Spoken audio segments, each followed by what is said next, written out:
In a world full of sequels, live action remakes, and TikTok remixes, we're all starving for something original.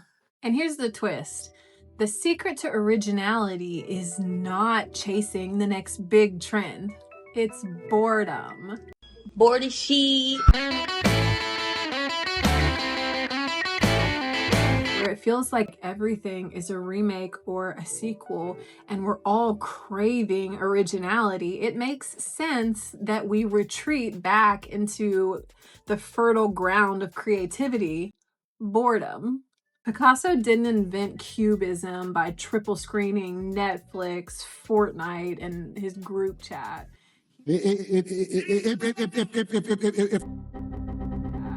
He was probably just bored.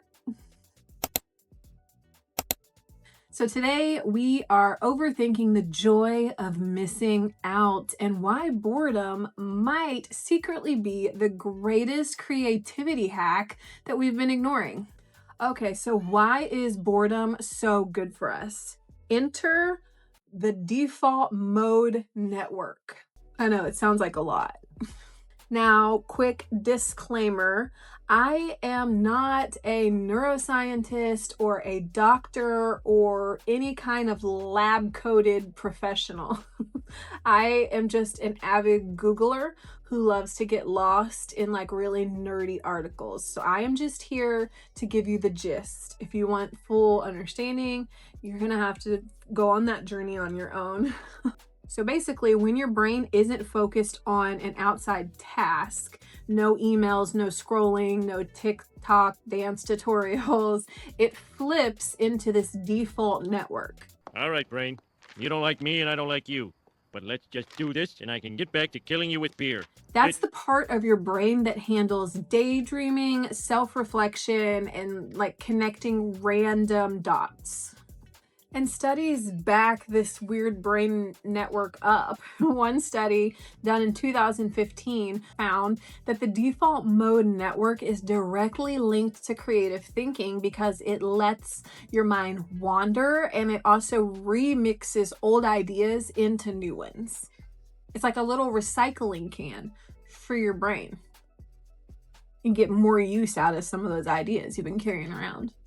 Come on, brain, think of things. Come on, brain, think of things. Come on, brain, be so smart. It's basically like your brain has been doing like background jazz, like background jazz improv while you're just like zoning out in the shower. So look at you.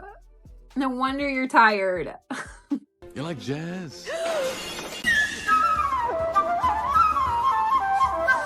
But that also explains why so many of us have our $1 million ideas while we're shampooing. And that's why boredom isn't dead time. It's like free creative R&D happening in your head while you just stare at a wall. In 1816, Mary Shelley was stuck in a villa by Lake Geneva during what is now called the year without a summer. The weather was so dreary that they couldn't go outside. Out of pure boredom, her group, Lord Byron and Percy Shelley, they challenged each other to write ghost stories. And out of that came Frankenstein. Bet you didn't see that coming. It's alive! It's alive! Frankenstein was literally born out of boredom and a dare. Out of boredom and a dare. Mary Shelley got so bored that she invented science fiction. And this phenomenon is not unique to her. Isaac Newton was in his 20s when Cambridge shut down because of the plague. What a downer, right? So he's daydreaming in an apple orchard, and one fallen apple later, and gravity as we know it was born. Fast forward to J.K. Rowling, and yes, we have to because I need to make a point. She has said that the idea for Harry Potter came on a boring train ride. No Wi-Fi, no phone, just her and her thoughts. But I will give you a little side note. Boredom did not cause her transphobia. So you are safe from that. Boredom brings the creativity, not the bigotry. She found that somewhere else. Love me, then I'ma kill it 'cause it's killing me. Going around and be living in a menacing. Moving on, even Steve Jobs was a big fan of boredom. He credited long, aimless walks with some of his best ideas. The kind of slow, empty time where we're usually desperate to fill. We haven't started and I'm already bored. So maybe it's not a coincidence that some of the biggest leaps in art, science, and technology, they didn't come during the frantic hustle. They came during quiet, boring, in-between moments. And that's why JOMO, the choice to slow down, log off, and let yourself be bored, might be less about missing out and more about creating space for what's next. I would, but I don't want to. Bye. So what did Newton, Kelly, and JK all have in common besides giving like English teachers an endless stack of essays to grade? Well, science says that they were all tapping into the same thing: boredom's link to creativity. Neuroscientists call it the default mode network. It's so like not intuitive to say. Default mode network. It's the part of your brain that kicks in whenever you're not focused on a task. Now to sport with Mary Shelley. When you're zoning out on the couch, staring at the clouds, or just watching or waiting, I guess, in line at like Target. Though we're not going to Target right now, right? Because we're still boycotting.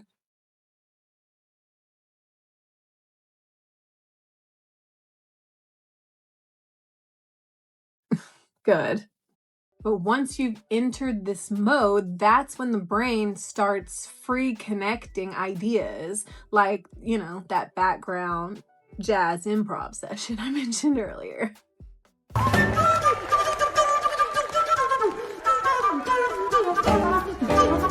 I'll share all of my sources and studies that I found and used in the description box down below. But another study that I found showed that when the DMN, so that default mode network, so not intuitive to say, but when it works in sync with the brain's control network, which is the part of your brain that organizes and evaluates, when those two parts work in sync, people tend to score higher on creativity tests. Basically, one side of your brain is just like throwing paint at the wall, and the other side of your brain is actually like deciding which splatters are worth keeping. Isn't that crazy? Sis, your body is nuts. Nonsense! So yeah, spacing out is kind of like mental composting. You toss in random scraps, random thoughts, and eventually something fresh and useful sprouts. Which means your best ideas are usually going to come from staring at a wall. And that's the key. Constant noise, sequels, live action remakes, reboots, all of these things no one asked for. It all drowns out originality. But boredom leaves the door open for creativity to walk in. Is anybody at home? In a culture that feels like it's stuck in reruns, maybe the most rebellious thing that you can do is give yourself permission to be bored every now and then, because that's where the fresh ideas and the weird experiments and the next big thing is actually going to start. All right, let's get generational. So millennials were kind of like guinea pigs for the whole FOMO trend. We grew up on like early Instagram where it was like endless Facebook invites and there was like constant pressure to prove that you were living your best life, sis. And it was exhausting. If you weren't at the party posting proof, then it felt like you didn't exist. I feel like there was even that book. Who was it? Was it Mindy Kaling or was it Tina Fey? Had that book, Is Everybody Hanging Out Without Me? And that book was so popular because it just resonated so much. We were all just so afraid of missing out. That's so funny. Wait, hold on. I'm not getting any reception. And I think it became hustle culture. That's why we all just jumped right into the hustle. We were always networking, always optimizing, always on. And then Gen Z looked at that burnout and said, nah. Youths. Their flex isn't being at every event, it's being unreachable. And honestly, I love that for them. That is pure JOMO energy. That is pure JOMO. Posting a video of yourself staring out the window while it rains. That's not cringe. That's status. That's rest. That's what we did used to do that too. Very emo. But that's the real shift. For millennials, missing out felt like failure. No mo, FOMO, dog. No mo, FOMO. No mo, FOMO. No mo. But for Gen Z, missing out is the point. It's how they protect their mental health and carve out space to actually think. And that feels like rebellion to me. Not competing in the social highlight reel, not squeezing more into the calendar. They're just saying, I'm not missing out. I'm choosing differently. Overruled. Overruled. I don't like it. I don't want to do that. And I'm thankful that they are making that choice because it opens up that door for all of us to reset, to get weird, and to make something original instead of recycling crap that has already been done. This is the greatest sandwich I've ever made. I don't believe that JOMO is about missing out at all. I know that it is about reclaiming the space that we need to actually be ourselves.